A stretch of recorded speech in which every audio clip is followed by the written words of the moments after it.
Wala, anong gagawin mo doon sa pusit? Ah, Apo, ito yung ginagawa na squid barbecue. Yun. Dahil ngayon napakalakas na itong squid barbecue. Yun. Mga boss, ito yun.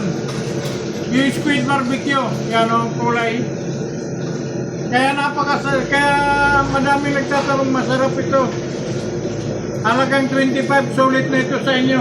Ito po yun, yung pinagkikita ko dahil napakarami mo nagtatanong kung ano daw yung ginagawang squid barbecue. Yan, kiway.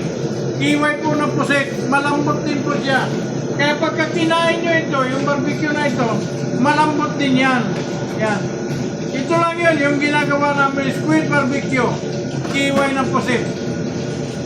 So okay, hanggang dito na lang, mga boss. Kasi mga trilyo nagsasabing ang kalusugan ay isang yaman. Kaya mga boss ating pakaingatan sapagkat aking nananasan. Thank you, God bless!